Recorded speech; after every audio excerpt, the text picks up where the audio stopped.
आप सभी का अपना अखंड भारत प्लेटफॉर्म पर स्वागत है। मैं राघवेंद्र, मेरा अभिवादन स्वीकार कीजिए शब्दों में।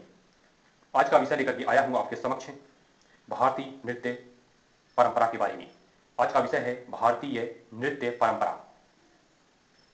यहां पर बताएंगे पहले भूमिका कि भारतीय नृत्य परंपरा की भूमिका क्या है। तो इसका भूमिका यहाँ पे व्याख्या दिया जा रहा है, ध्यान दीजिए। आइए शुरू करते हैं। भूमिका, भारतीय नृत्य परंपरा। भूमिका, नृत्य एक नृत्य एक सार्वभौमिक कला है। क्या है? नृत्य जो डांसिंग कला है, नृत्य एक सार्वभौमिक कला है जिसका जन्म मानव जीवन के जिसका जन्म मानव जीवन के आरंभ के साथ ही हुआ है। वस्तुत्व नृत्य मानवीय अभिव्यक्ति का रसमय और क्रियात्मक दर्शन है।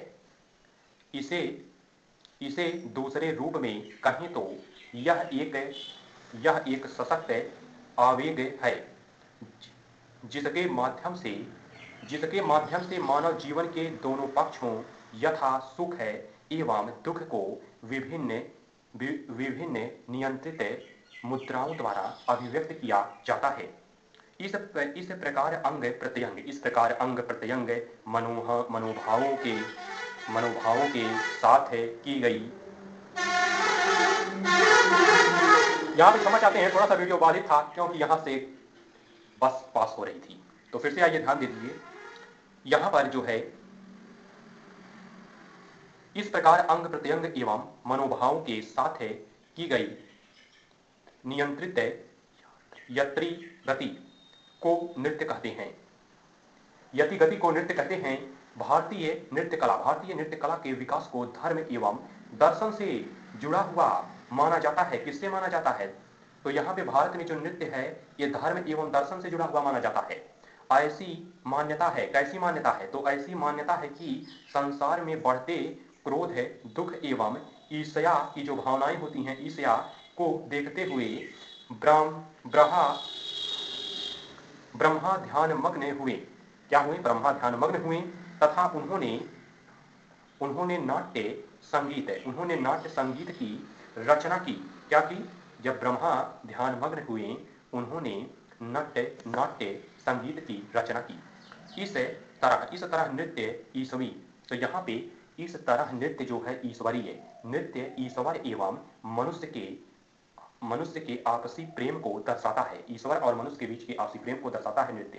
भारतीय पुराणों में नृत्य को दृष्टि तो यहाँ पे भारतीय पुराण की बात करते हैं तो भारतीय पुराणों में नृत्य को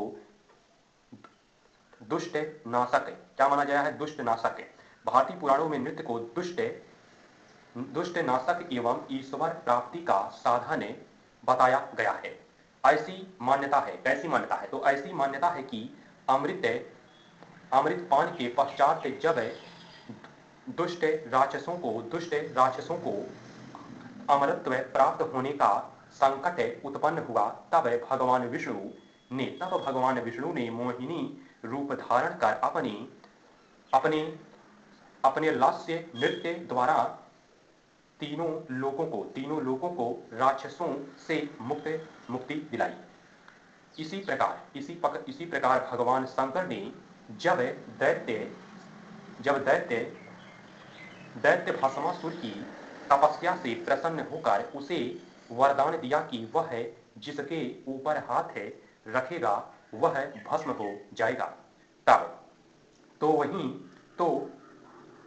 तो वरदान प्राप्ति के पश्चात भस्मासुर ने सर्वप्रथम भगवान शंकर को ही भस्म करने की ठानी। उसके मन में इच्छा उत्पन्न हुई कि हम भगवान शंकर को ही भस्म कर देते हैं। किसके? भस्मासुर की मन में। तो उसने भगवान शंकर को भस्म करनी ठानी। उनका पीछा, किसका पीछा किया? शिव जी का, शंकर जी का पीछा किया। तो यहाँ पे उनका पीछा करना आरंभ किया भस्मासुर। ऐसे में तीनों लोगों पर संकट की स्थिति उत्पन्न हो गई। ऐसी संकट की घड़ी में एक बार फिर भगवान विष्णु ने मोहिनी रूप धारण कर मनमोहक नृत्य के माध्यम से भस्मासुर को अपनी ओर आकर्षित किया तथा वध करके संसार की रक्षा की। स्टॉप। आगे चलिए, ध्यान दीजिए। भारतीय परंपरा में नृत्य कला, भारतीय परंपरा में नृत्य कला के 2 अंग स्वीकार किए गए हैं। तो इसमें 2 अंग स्वीकार किए गए हैं भारतीय परंपरा के नृत्य के अंतर्गत। आगे, तांडव तथा लास्य। तांडव तथा लास्य। तांडव नृत्य का जनक है भगवान महादेव। तो यहाँ पे भगवान महादेव शंकर को माना जाता है तांडव नृत्य का जनक। तांडव नृत्य में संपूर्ण खगोलीय रचना एवं इसके विनाश से की एक लयबद्ध कथा को नृत्य के रूप में दर्शाया गया है। तांडव नृत्य में दो भंगिमाएं हैं। पहला है रौद्र रूप एवं आनंद। रौद्र रूप एवं आनंद प्रदान करने वाला रूप। इसका पहला रूप, तो यहाँ पे जो है इसका पहला रूप काफी उग्र होता है तथा इसे करने वाले रुद्र कहलाए। जबकि तांडव का दूसरा रूप आनंद प्रदान करने वाला है, जिसे करने वाले शिव नटराज कहलाए। आगे, इस रूप में तांडव नृत्य का संबंध है सृष्टि के उत्थान एवं पतन दोनों से है। सृष्टि का उद्धार और पतन दोनों से है तांडव नृत्य का संबंध। आगे, वहीं लास्य नृत्य का आरंभ है देवी पार्वती से माना जाता है। इसमें नृत्य की मुद्राएं बेहद कोमल, स्वाभाविक एवं प्रेमपूर्ण होती है तथा इसमें जीवन के सिंगारिक पक्षों को विभिन्न प्रतीकों व भावों के माध्यम से प्रस्तुत किया जाता है। इस प्रकार से यहाँ पे भूमिका बताया गया। भारतीय नृत्य परंपरा का यह एक झलक, एक छोटा सा भूमिका यहाँ पे आपके सामने व्याख्या के रूप में आपके समक्ष प्रस्तुत किया गया। इस प्रकार से यहाँ पे भारतीय नृत्य परंपरा की भूमिका को व्यक्त किया गया। अगले एपिसोड में हम लेकर के आएंगे आपके लिए नटराज शिव के बारे में भारतीय अर्थव्यवस्था की, भारतीय कला व्यवस्था के अंतर्गत जो नटराज शिव की जो व्याख्या है, इसको बताएंगे। तब तक के लिए इजाजत दीजिए। जय हिंद, जय भारत।